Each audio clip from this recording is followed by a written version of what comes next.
Halo Kak, Kak siapa sebelumnya? Aku Meratun Soleha, biasanya dipanggil Kak Atun. Kak Atun. Oke. Nama saya Fauzi Kak, Oh, dari iya, manajemen Fauzi. 22. Aku Akis, manajemen 22. Aku Rea, manajemen 22. Oke, jadi pada sore ini kami mau menanyakan tentang detail-detail mengenai si Kopma yang ada di Universitas Lampung ini Kak, untuk kebutuhan tugas kami. Jadi aku langsung masuk ke pertanyaan aja Kak ya. Pertanyaan yang pertama nih Kak Atun, sejarah terbentuknya koperasi di Unila ini gimana tuh Kak? Kopmanya terbentuk? Kopmanya ya? Sebelumnya aku juga dari manajemen angkatan 21.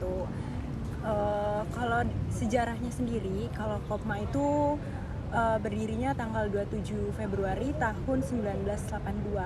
Jadi tahun ini tuh udah sekitar umur 41 tahun, dan kita juga bulan Maret kemarin itu baru ngadain ENIF kita yang ke 41 tahun.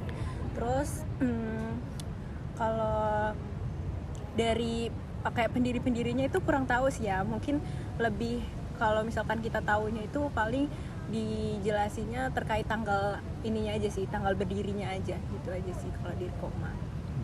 Oke, itu udah jelas semua ya Kak ya? Ya. Oke, lanjut ke pertanyaan kedua nih Kak. Visi dan misi dari koperasi mahasiswa Unila ini gimana tuh Kak?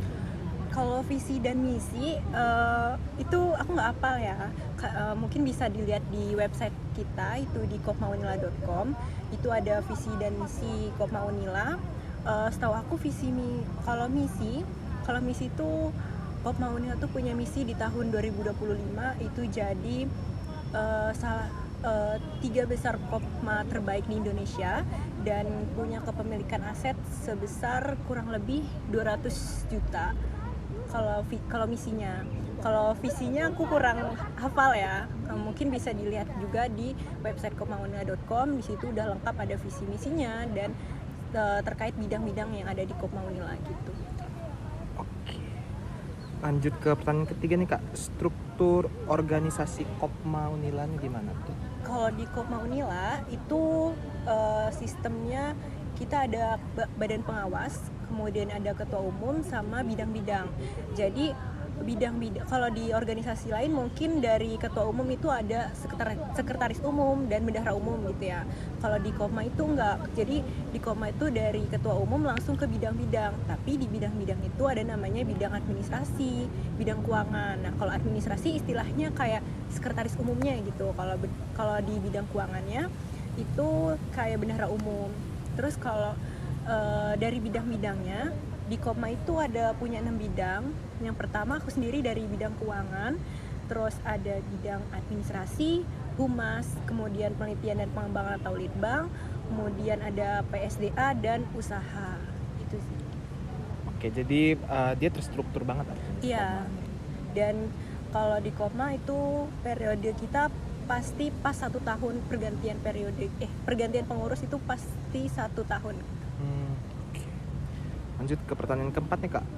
Penghargaan atau prestasi yang didapat dari Kopma Unila ini apa aja tuh?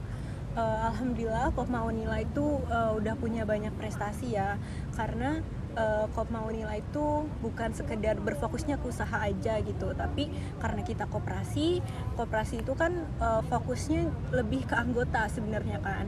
Jadi anggota kita juga diberdayain gitu, kayak anggota yang mau lomba-lomba, kan kita ada bidang litbang nih, penelitian dan pengembangan. Nah, bidang itu yang ngebimbing anggota kalau misalkan mau lomba, jadi dikasih mentoring dan segala macemnya gitu.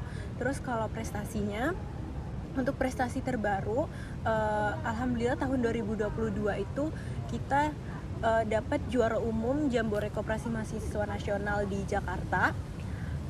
Jadi tahun ini tuh kita jadi tuan rumah Jambore Koperasi Mahasiswa Nasional di Lampung gitu. Jadi Kopma-Kopma di Indonesia nanti bakal datang ke sini gitu, karena kita yang jadi penyelenggaranya tahun ini. Dan alhamdulillahnya tahun kemarin itu aku yang jadi salah satu juga delegasi untuk lomba Jambore itu.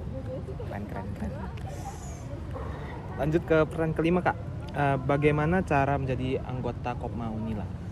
Caranya tuh simple. Kalau itu tuh bisa lihat aja di Instagram kita, itu juga ada caranya. Jadi kalau di Kopma itu pertama kita daftar dulu nih.